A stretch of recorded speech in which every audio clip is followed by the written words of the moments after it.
Hola, buenos días. Hoy día vamos a ver el género lírico. Este es un género puro, al igual que el género narrativo y el género dramático. Y una de las particularidades que tiene este género es que busca expresar sentimientos y emociones. Ahora bien, de todas las cosas que tú usas, tu expresión siempre va a ser lo más importante. Ese va a ser como nuestro lema en este género lírico. Ahora, el género lírico es aquel donde el poeta expresa sus propios sentimientos, es de carácter subjetivo. Y cuando hablamos de subjetividad, nos referimos a de que cada uno piensa o siente de acuerdo a su perspectiva. Pero no hay que olvidar que tanto el género narrativo como el dramático intentan representar creando un mundo, ¿ya? No hacia el género lírico porque este no intenta representar, sino que expresa los sentimientos y emociones que uno tiene como emisor. Y por esta razón la función del lenguaje que predomina en el género lírico es la de carácter emotivo. Los elementos centrales que tiene nuestro género lírico son todos aquellos que pueden ser concebidos como partículas. Entiéndase que el primero va a ser el poeta, quien es la persona que crea la obra, quien escribe, o quien, a través de tradición oral, ha permitido que se conozcan sus creaciones. Y es como el autor de los libros. Un ejemplo es Pablo Neruda, Gabriela Mistral, Gabriel García Márquez, Vicente Huidobro. También podemos decir que el poeta se desdobla en una segunda voz que es el hablante lírico, que este es un ser ficticio creado por el poeta a través del cual se expresan sus sentimientos y emociones. Por ejemplo, yo no quiero que mi niña golondrina me la vuelvan. ¿Quién lo dice? Una madre. O madrecita mía, madrecita tierna, déjame decirte dulzuras extremas. ¿Quién lo está diciendo? Es un hijo, independientemente que el poeta haya sido Gabriela Mistral. Ahora, también existen las actitudes del hablante. Las actitudes del hablante son el modo de captar y mostrar la realidad y así llamar la atención de quien escucha la expresión de los sentimientos, y el hablante puede entregar sus sentimientos a través de tres actitudes básicas: la enunciativa, la apostrófica y la carmínica de la canción. Son las tres, ¿ya? Y esas tres vamos a conocer sus características ahora. La actitud enunciativa es aquella donde el hablante expresa hechos o acontecimientos y da a conocer su sentir frente a ellos. Es decir, está contando algo como si estuviera narrando, así como nos contase una situación que se está dando, pero desde el punto de vista del romanticismo. ¿Ya? Margarita, está linda la mar y el viento lleva esencia sutil de azar tu aliento. ¿Ya? También tenemos la actitud apelativa o apostrófica, la cual hunde sus raíces en interpelar a alguien directamente y decirle: esto es lo que siento, te reto, te interrogo, te desafío a que me digas qué es lo que está pasando, pero desde la expresión del sentimiento. Me gustas cuando callas porque estás como ausente y mi voz no te toca. Frases, versos de Pablo Neruda. Y después tenemos la actitud de la canción o carmínica, que es la más lírica de todas, donde se fusionan estos dos, pero también se expresan los elementos de la máxima interioridad que tiene nuestro autor, nuestro hablante lírico, mostrando su interior. Por ejemplo, la tierra es dulce cual humano labio cuando te tenía. Como era dulce cuando te tenía. Hermosos, son hermosos versos esos que nos hacen darnos cuenta de la riqueza de esto que es el género lírico. También tenemos dentro del género lírico el motivo lírico, que es la idea o concepto que nos da origen a una obra lírica que expresa la interioridad del hablante. O sea, los motivos son vivencias que tiene el alma humana, son los que nos mueven a generar la escritura. Y pueden ser el amor, la patria, la alegría, el desamor, la paz, por una mirada a un mundo, por una sonrisa a un cielo, por un beso. Yo no sé qué te diera por un beso. Eso, el motivo lírico, es el amor. Entonces uno se va dando cuenta de esos elementos. Ahora, el objeto lírico es aquel donde hay una persona, animal o cosa, donde se tiende a pausar una serie de fenómenos donde el tiempo, la persona, el animal o cosa es personificado. Se pausan en ese momento y se describen y se expresan las interioridades que se sienten en torno a él. Ese es el objeto lírico. Ya no se nos puede olvidar que eso es distinto al motivo. El motivo es el eje por el cual yo decido escribir y el objeto es quien recibe la expresión de mi interioridad. ¿Se entiende? Vosotras, las familiares, inevitables golosas. Vosotras, moscas vulgares, me evocáis todas las cosas. El objeto lírico vienen a ser las moscas.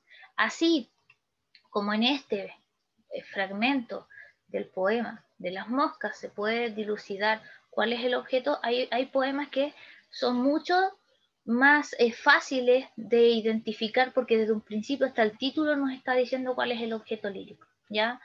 Por ejemplo, el poema de Luis Cernuda Español que dice, si el hombre pudiera decir lo que ama, ese es el título.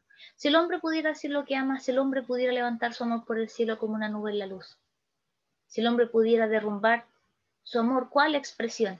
Entonces, ¿se fijan? Va hablando sobre lo mismo que planteó en el título. Ese es su objeto lírico. La expresión de cómo el hombre transmite sus sentimientos, sus deseos de amar, eso es el objeto lírico. No así el motivo. ¿Por qué razón un hombre podría decir, oye, ¿sabes tú que quiero expresar mis sentimientos y emociones en un poema que se llama Si el hombre pudiera ser, o si el hombre pudiera decir lo que ama? Entonces, uno puede pensar y generalmente el objeto lírico va muy alineado con el motivo. Ya nunca se nos puede olvidar eso, que va muy alineado y nos permiten construir esta relación de ideas y maximizar el lenguaje, la expresión de los sentimientos y sobre todas las cosas, caracterizar una serie de animales, cosas u objetos personificados para poder expresar nuestra interioridad. Todos podemos escribir un poema, podemos escribir versos, y desde esa particularidad uno puede adentrarse dentro de lo que es el género lírico.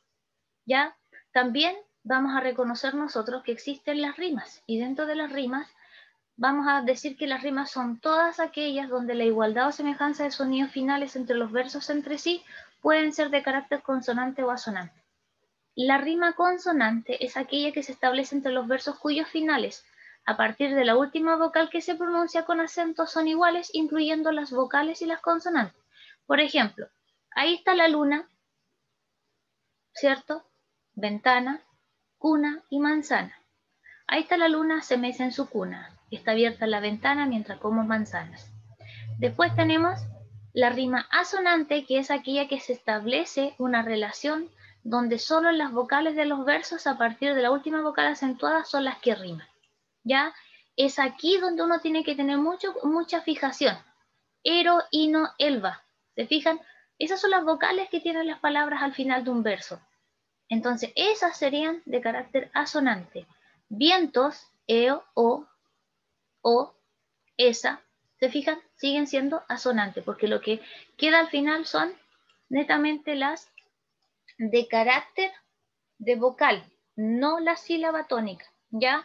En la lírica moderna se utiliza otro tipo de rima y está formando una novedosa que es la rima blanca o libre, y lo importante de todas estas cosas en este tipo de versos es el ritmo, ¿ya? Mantener una ritmicidad que se genere en quien presenta, en quien escucha esa avidez de poder descubrir, oye, ¿por qué le habrá querido decir, me gusta cuando callas porque estás como ausente y mi voz no te toca?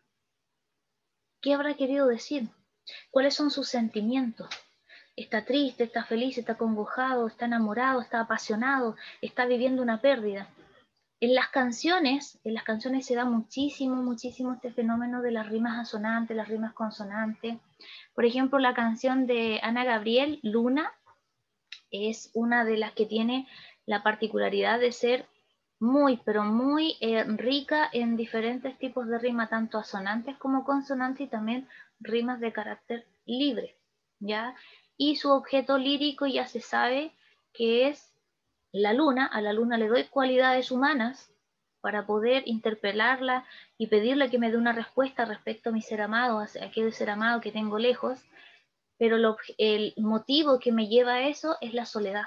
Me siento sola, me siento triste, desamparada, estoy con un amor tremendo, pero no estoy con la persona con la que yo quisiera estar. Y el hablante es la voz que está detrás, y esta voz es la mujer que está desesperada por ese amor que está lejos.